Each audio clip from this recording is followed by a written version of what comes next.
मतलब लगभग 4 बजे हर हालत में जगना पड़ता था। उसके बाद अपनी सेविंग वगैरह मतलब जो अपने काम ब्रश वगैरह फ्रेश वगैरह सब हो गए। 4:30 बजे अपने को पीरियड में मिलना पड़ता था। उस बस वहाँ मिलने के बाद जाके जहाँ पर अपनी क्लास वगैरह है वहाँ पर जाना पड़ता था। घर में मतलब जितने भी मेंबर हैं सभी ने सपोर्ट किया। मदली भैया ने, पापा ने, मम्मी ने भी, सबने साथ दिया। एक पहली बार नहीं हुआ तो मैं अंदर से मुझे लगता था कि अब नहीं होगा, मैं कोई प्राइवेट जॉब देख लूँ, कोई कंपनी वगैरह देख लूँ, पर घर वालों ने बोला कि एक बार और ट्राई करो और मुझे विश्वास है तुम्हारा इस बार हो जाएगा। जी, आपकी फैमिली में कोई ऐसा बैकग्राउंड रहा आर्मी से जिससे आपको प्रेरणा मिली हो, या फिर आपने ही सोचा था कि हमें इसी में जाना है? मेरे अभी तक मेरे गांव में मतलब बहुत पहले एक दादाजी थे, वो बहुत चाहते हैं कि हमारा बच्चा की मेहनत ठिकाने लग जाए और जो अपने रूटीन से हो जाए, परेशानी में दे तो पहले तो अपने कर ले आते तो पैसा लगाते तो पढ़ते हैं तो कर रोटी खाई नहीं खाई तो पढ़ते रहते। मेरे एक दोस्त थे वो फौज में हैं, तो उनने बताया था कि फौज में इंस्टाग्राम, फेसबुक, ट्विटर वगैरह जे मतलब लगभग 62 ऐप बैन है, तो वो ऐप यहाँ नहीं चला सकते आप। तो वो कहते थे फौज में आना है तो मतलब इनको वहीं छोड़ के आना। तो मैं पहले चलाता था, फिर मैं तैयारी की, फिर मैंने छोड़ दिया। वो लड़का निकल गया नौकरी में, वो बहुत बढ़िया है। और हम अपने वो करे अपने और आगे खूब बढ़ेंगे हम, मतलब हमें भी ये क्या हमारा बच्चा निकल गया है, नाती आर्मी में निकल गया है, बहुत बड़ी खुशी हमें हुई। आपके परिवार में अभी तक किसी को ऐसी सरकारी नौकरी मिली है? अभी नहीं मिली, किसी नहीं मिली। आप इलेक्शन फेस कैसा रहा आपका? आप ऑफलाइन पढ़ते थे या ऑनलाइन? कैसे तैयारी करी आपने? मैंने ऑफलाइन पढ़ा। कौन कौन से सब्जेक्ट्स वगैरह आए इसके अंदर? जी math, GK, chemistry, physics, biology सब मिला के आता था। और जनरल नॉलेज भी आता थोड़ा बहुत। जी, आपने बताया मैथ, केमिस्ट्री, फिजिक्स, तो बहुत से बच्चे ऐसे होते हैं जिनका मैथ वीक रहता है या किसी बच्चे का फिजिक्स वीक रहता है या कमजोर रहता है। भरोसा था, बहुत मेहनत भी करी इसने। हम क्या भैया सोलह बोले दादाजी अब हमको सोना नहीं है, हमें पढ़ाई करना है। बहुत मेहनत करी उसने। जैसा कि हमारे सभी दर्शकों को बता दें, आप देख रहे हैं बुंदेलखंड हेडलाइंस।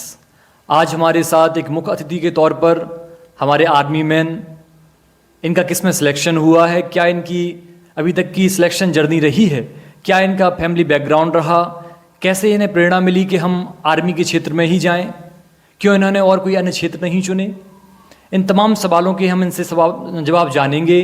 कैसे इन्होंने प्रिपरेशन करी है, ऑनलाइन करी है, ऑफलाइन करी है, या जो भी हमारे फ्रेशर्स स्टूडेंट्स देख रहे हैं और वो भी अगर आर्मी के क्षेत्र में जाना चाहते हैं तो हमारे आर्मी मैन हमारे साथ हैं, उनसे हम स्वयं जानेंगे। सबसे पहले हमारे दर्शकों को अपना परिचय दें आप। मेरा नाम सचिन निवार है और मैं ग्राम करगुआ का रहने वाला हूँ। ग्राम करगुआ पृथ्वीपुर जिला निवाड़ी का रहने वाला हूँ। अभी आपका किस में सिलेक्शन हुआ है? अग्निवीर जीडी। कब हुआ था? आपने कब फॉर्म डाला था? मतलब 7 महीने पहले मैंने फॉर्म डाला था। 7 महीने की ट्रेनिंग खत्म करके मैं छुट्टी पे हूँ अभी। कहाँ ट्रेनिंग चल रही है अभी आपकी? मेरी ट्रेनिंग चली थी नासिक। अच्छा, ट्रेनिंग का क्या कैसा फेस वो बताएं आप। ट्रेनिंग में मतलब पहले 10 वीक तक एडवांस हुई हमारी, फिर उसके बाद बेसिक। मतलब पहले जैसे कि वो सिखाते हैं वेपन ट्रेनिंग, डील वगैरह के बारे में, पहले 2.5 महीने नॉर्मल चलता है। फिर इसके बाद अपना जो ट्रेड बैक होता है, जैसे कोई गनर है, कोई ड्राइवर है, कोई कुक है, तो उन्हें मतलब उसकी अलग से ट्रेनिंग दी जाती है। तो अभी आपका वहाँ पे कैसा शेड्यूल रहता है? सुबह आपका कितने बजे उठना, शाम तक का पूरा वो बताएं आप। सुबह मतलब लगभग 4 बजे हर हालत में जगना पड़ता था। उसके बाद अपनी सेविंग वगैरह मतलब जो अपने काम ब्रश वगैरह फ्रेश वगैरह सब हो गए। 4:30 बजे अपने को पीरियड में मिलना पड़ता था। उस बस वहाँ मिलने के बाद जाके जहाँ पर अपनी क्लास वगैरह है वहाँ पर जाना पड़ता था। जैसा कि आपने बताया कि अग्निवीर, हमारे दर्शकों को हम बता दें, हम सभी के मन में सवाल आता है कि 4 साल का सरकार ने किया था, अभी आगामी कुछ साल और बढ़ा दिए गए, अब 7 साल कर दिया गया है। लेकिन हम सभी के मन में एक सवाल है कि कोई बच्चा 4 साल अपना जीवन दांव पर लगाकर या सेना की भर्ती में अपना कार्यरत रहता है, 4 साल या 7 साल, फिर उसके बाद क्या? आपने ये नहीं सोचा कि हम अगर 4 साल अपनी तैयारी करते हैं, 7 साल तक हम अपनी सेवा देंगे देश के लिए, उसके बाद आप क्या करेंगे फिर? मतलब अभी मैंने कुछ नहीं सोचा था। मैंने सोचा था, बचपन से ही सोचा कि मुझे फौज में जाना। मेरा एक ही सपना था कि मुझे फौजी में। अच्छा, बचपन से ही आपका आर्मी में जाने का रहा है? हाँ, अब वो चाहे 4 साल की हो या 40 साल की हो, कुल मिला के आपको देश सेवा का रहा बचपन से कि हमें जाना है, कभी भी चाहे हमें एक क्षण के लिए भी मौका मिले आप जाएंगे उस क्षेत्र में। उस आर्मी में ही जाना था। जैसा कि आपने बताया आपका आर्मी अग्निवीर में सिलेक्शन हुआ है, अभी वर्तमान में आप कैसा अनुभव कर रहे हैं? मैं तो खुश हूँ, जो चाहता था वो मिल गया। जैसे कि मतलब बोलते ना, जैसे जो पहली बार में भगवान से कुछ मांगा तो वो ही मिल गया। जी जी। आपने सिलेक्शन फेस कैसा रहा आपका? आप ऑफलाइन पढ़ते थे या ऑनलाइन? कैसे तैयारी करी आपने? मैंने ऑफलाइन पढ़ा। कौन कौन से सब्जेक्ट्स वगैरह आए इसके अंदर? जो ये math, GK, chemistry, physics, biology सब मिला के आता था। जी जी। और जनरल नॉलेज भी आता थोड़ा बहुत। जी, आपने बताया मैथ, केमिस्ट्री, फिजिक्स। तो बहुत से बच्चे ऐसे होते हैं जिनका मैथ वीक रहता है, या किसी बच्चे का फिजिक्स वीक रहता है या कमज़ोर रहता है, या केमिस्ट्री कमज़ोर है, या किसी का कोई जनरल नॉलेज हुआ या साइंस कमज़ोर है। तो आपका कौन सा ऐसा सब्जेक्ट कमज़ोर रहा जिसे आपने प्रिपरेशन करके उसे और मजबूत किया? साइंस। साइंस में आप कमज़ोर थे, मैथ आपकी बढ़िया थी। मैथ बढ़िया थी। तो कैसे कंप्लीट किया आपने? कहाँ से तैयारी करते थे? मैं ऑफलाइन पढ़ता था, पहले कृष्णा क्लास में पढ़ता था निवाड़ी। जी जी। फिर इसके बाद मैं लखनऊ चला गया था लास्ट के 1 मंथ के लिए। जी। तो मैंने लखनऊ में पढ़ा। मतलब जो भी आपने कोचिंग क्लासेस ली हैं आपने ऑफलाइन ही पढ़ा है? हाँ, ऑफलाइन पढ़ा। अच्छा, ऑनलाइन कोई ऐसा कोचिंग इंस्टीट्यूट आपने ज्वाइन नहीं किया? कोई भी वीडियोस वगैरह? कोई नहीं वो। कभी यूट्यूब वगैरह नहीं देखते थे आप? हाँ, थोड़ा बहुत देखता था ऐसे, मतलब जो कि अच्छी वीडियो लगता था वो देखता था। जी जी। बस।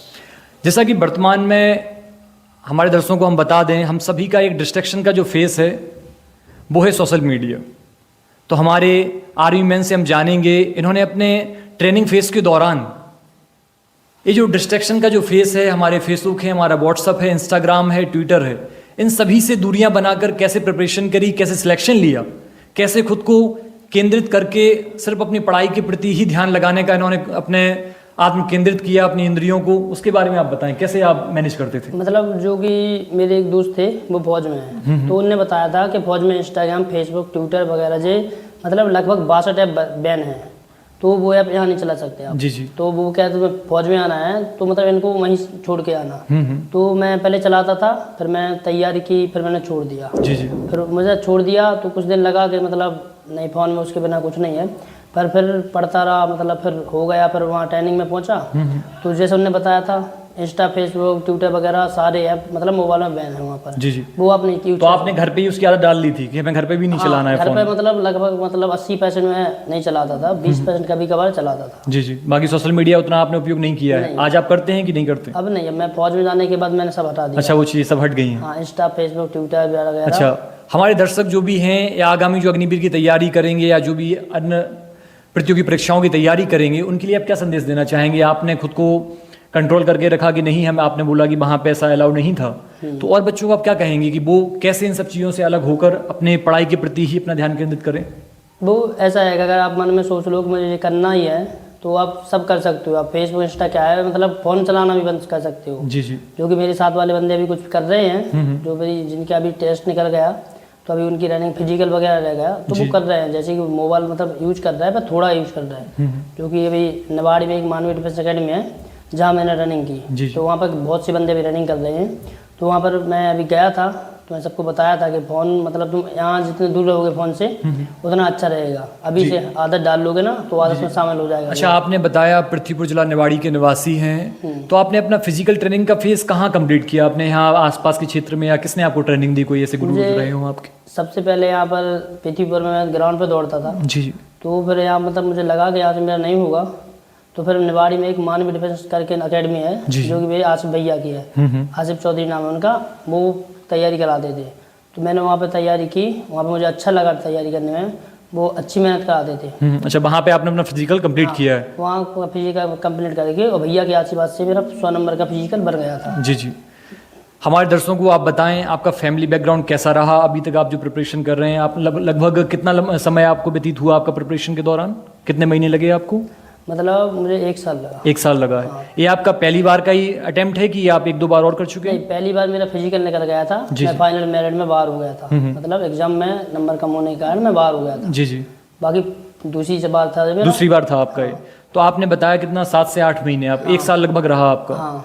1 साल के दौरान कई बार आपको चुनौतियाँ आई होंगी या परिवार में रहा होगा कि पढ़ाई के दौरान बहुत से हमारे खर्च होते हैं, उन्हें आप कैसे मैनेज करते थे? आपके फैमिली बैकग्राउंड कैसा रहा, उसके बारे में हमारे दर्शकों को बताएं, क्योंकि बहुत से लोगों के मन में सवाल रहता है कि जो पैसे वाले हैं या जो अच्छी कंडीशन है परिवार की, वही बच्चे सरकारी प्रतियोगियों की परीक्षाओं की तैयारी कर सकते हैं, उन्हीं के माता पिता हमें सरकारी नौकरी दिला सकते हैं।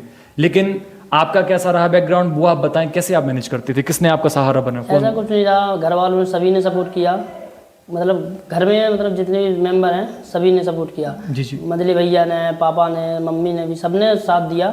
एक पहली बार नहीं हुआ तो मैं अंदर से मुझे लगता था कि अब नहीं होगा, मैं कोई प्राइवेट जॉब देख लूँ, जी जी। कोई कंपनी वगैरह देख लूँ, पर घर वालों ने बोला कि एक बार और ट्राई करो, और मुझे विश्वास है तुम्हारा इस बार हो जाएगा। जी, आपकी फैमिली में कोई ऐसा बैकग्राउंड रहा आर्मी से जिससे आपको प्रेरणा मिली हो, या फिर आपने ही सोचा था कि हमें इसी में जाना है? मेरे अभी तक मेरे गांव में मतलब बहुत पहले एक दादाजी थे, वो फौज में थे। जी जी। उनके बाद कोई भी फौज में नहीं गया। अच्छा, आपके परिवार से ऐसा कोई भी नहीं रहा? मेरे परिवार से नहीं, मेरे गाँव में सिर्फ एक ही थे। जी जी। तो फिर मैंने सोचा कि जाना तो फौजी में है। सबसे अधिक सपोर्ट किसने करा आपको आपके परिवार में, जिसने निरंतर वो आपको प्रेरित करते रहे हों? कई बार आपको लगा होगा कि नहीं अब क्या करना है, मन नहीं लग रहा है। कौन ऐसा रहा व्यक्ति आपके परिवार में? कोई ना कोई ऐसा होगा। मेरे मंजिल भैया। अच्छा, उन्होंने निरंतर आपको पुश करते रहे? अंदर से मतलब पूरा सपोर्ट वो ही करते थे। जी जी। कहीं भी कुछ काम हो, कुछ भी दिक्कत हो, पैसा वगैरह कुछ दिक्कत हो या कुछ भी समस्या है तो उन्हें बताता था, वो मदद करते थे। जी जी। मम्मी पापा क्या करते हैं आपके? मम्मी पापा किसान हैं, जी जी। मजदूरी भी करते साथ में। मतलब अपना फैमिली, आप फार्मर बैकग्राउंड से ही हैं? हाँ। हमारे दर्शकों को हम बता दें, हमारे सामने जीते जागते उदाहरण हैं। आप लोग ऐसा ना समझें कि हम गरीब हैं या हमारे पिता किसान हैं इसलिए हम पढ़ नहीं सकते, या हम तैयारी नहीं कर सकते इसलिए हमें कोई प्राइवेट नौकरी करना है। अगर जिस क्षेत्र में आपकी रुचि है, मुख्य बात यह है, आपने बताया कि हमारा बचपन से उद्देश्य यही था कि हमें देश सेवा में, आर्मी के क्षेत्र में ही जाना है। हाँ। अगर आप लोगों को लगता है कि हमें सरकारी नौकरी लेना है तो आप उसके प्रति दृढ़ संकल्प रहिए। अगर आप चाहते हैं कि हमें किसी प्राइवेट सेक्टर में जाना है तो आप उसके लिए आत्मकेंद्रित रहिए कि हमें वहाँ जाना है, तो आप उसी को एक केंद्र बनाकर उसके क्षेत्र में काम करें। तो हम आज नहीं कल हमारे आर्मी भाई जो हैं, इनकी तरह आप भी अपने जीवन में सफलता हासिल कर सकते हैं।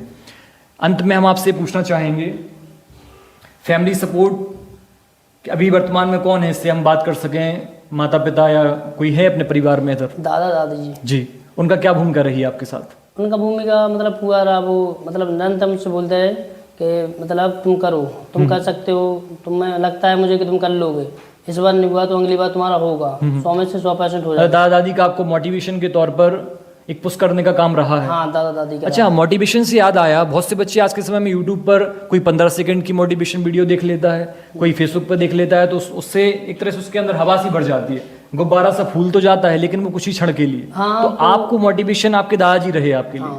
आप कोई बाहर से किसी और की वीडियो देखकर ऐसे मोटिवेट करने का नहीं रहा? ऐसा कुछ नहीं रहा। हमारे दर्शकों को हम संदेश देना चाहेंगे, ये जो मोटिवेशन का जो पागलपन सवार है, हम अपने परिवार के सदस्यों से या अपने माता पिता की जर्नी से ही अगर हम मोटिवेट होना शुरू करते हैं तो हमारे जीवन में बहुत से बदलाव होंगे। इसी के साथ अंत में हम इनके दादाजी से बात करेंगे, क्या इन कैसा फील हो रहा है। इनका नाती आज आर्मी में सेलेक्ट हो गया है, अग्निवीर बनकर तैयार है और आज ट्रेनिंग फेज कंप्लीट करके घर में वर्दी पहने हुए आप लोगों के सामने बैठे हैं। हम सीधा उनसे आप लोगों का साक्षात्कार कराएंगे। दादाजी, आपको कैसा लग रहा है?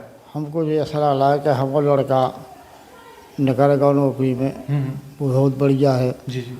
और हम अपने वो करे अपने और आगे खूब बढ़ेंगे। हम मतलब हमें भी ये कि हमारा बच्चा निकल गया है, नाती आर्मी में निकल गया है, बहुत बड़ी खुशी हमें हुई। आपके परिवार में अभी तक किसी को ऐसी सरकारी नौकरी मिली है? अभी नहीं मिली किसी नहीं को, मिली? नहीं मिली। आपका नाती सबसे पहला है परिवार में? हाँ, पहला परिवार में है हमारा नाती। तो आपके लिए बहुत हर्ष का समय है, बहुत खुशी का पल हो रहा है? हाँ, सफल हो रहा है, हमारा सब हो रहा है। जी जी। बच्चा निकल गया है, बहुत बढ़िया रहा हमारे साथ में। कैसे अभी तक जब ये पढ़ाई कर रहे थे आपको कैसा लग रहा था कि ये कर पाएंगे नहीं कर पाएंगे? हाँ, हम कर पाएंगे, कर पाए। आपको भरोसा था? हमको भरोसा था, बहुत मेहनत भी करी उसने। हम क्या भैया 16 बोले दादाजी अब हमको सोना नहीं है, हमें पढ़ाई करना है जी।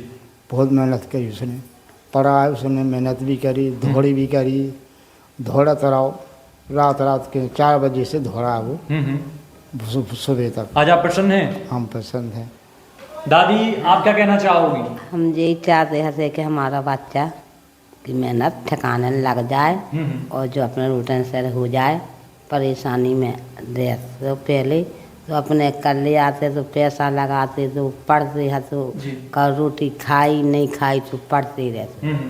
मतलब पढ़ाई के प्रति रुचि ज्यादा रही है आपकी? हाँ, बिल्कुल रुचि। आपको भरोसा था कि आपका नाती अग्निवीर में सिलेक्शन ले लेगा? भरोसा तो कि हम बेटा मेहनत उठा रहा हो तो निकल जाएगी। अच्छा। हाँ। आज आप काफी खुश नजर आ रहे हैं? आज हमें खुशी भाई, और हम ये अबे भी कह रहे हैं कि बेटा अपने पैर पे खड़े रहो, नहीं चिंता करो, अपने जहाँ जाओगे अपना जीवन का चिंता करो, किसी का नहीं करो, और तुम अपना करो खाओ। कोई अंत में कुछ कहना चाहोगे जो बच्चे और तैयारी कर रहे हैं उनके लिए कोई आशीर्वाद आप देना चाहें? आशीर्वाद क्या कहेंगे आप बताएं? कि सब परिवार में आशीर्वाद पढ़ेंगे अपने और रहेंगे, अपने खुशी होएगी परिवार में। बहुत बढ़िया बात है। आप क्या कहना चाहोगे दादी, जो बच्चे तैयारी कर रहे हैं? हाँ तैयारी कर रहा, सो खुशी है, भाइयन को खुशी, भाभियन को और माँ बापन को, और हमें वो माने पूरे रिश्तेदार ने। नहीं, और जो बच्चे तैयारी कर रहे हैं अपने घरों में, उनके लिए आप क्या क्या कहना चाहोगे? उनको यही सोच है कि कोई अपनी सरकारी नौकरी से अच्छा ध्यान से पढ़ो बेटा। जी जी। पैसा चाहे मजदूरी करके लगाएं और चाहे घर से लगाएं, आप पढ़ो तुम ध्यान से। जैसा कि हमारे दर्शकों ने सुना, हमारे अग्निवीर के दादा दादी जी यहाँ पर बैठे थे, उन्हें जो फील हुआ उन्होंने बताया और बच्चों के लिए भी संदेश दिया है कि आप भी आगामी अपने मन लगाकर पढ़ाई करें, इससे आप अपना लक्ष्य हासिल कर सकें। इसी प्रकार अंत में एक बात और कहना चाहेंगे। इन्होंने बताया कि हम जिला निवाड़ी पृथ्वीपुर करगुआ के निवासी हैं। कुछ समय पहले हमने एक और इंटरव्यू लिया था, इसमें मेघा जी हमारे साथ थीं। तो लगभग यहाँ पे एक तरह का कारवां बनता जा रहा है। जिला निवाड़ी के अंदर ये जो निरंतर सिलेक्शन पे सिलेक्शन बच्चे आर्मी के क्षेत्र में ले रहे हैं, ये यहाँ के क्षेत्रवासियों के लिए और जिला निवाड़ी के क्षेत्रवासियों के लिए ये बड़ा ही गौरवान्वित करने वाला एक पल है। और अपने क्षेत्रवासियों का, परिवार वालों का, सबका ये नाम रोशन हो रहा है। ये भी एक बहुत हर्ष का पल हम सभी के बीच में है। इसी के साथ हम नए लोगों से मिलेंगे और जो भी बच्चे किसी भी क्षेत्र में कुछ विशेष कर रहे हैं, उनका हम इंटरव्यू लेकर आप लोगों से साक्षात कराने का काम करेंगे। तब तक के लिए आप देखते रहिए बुंदेलखंड हेडलाइंस।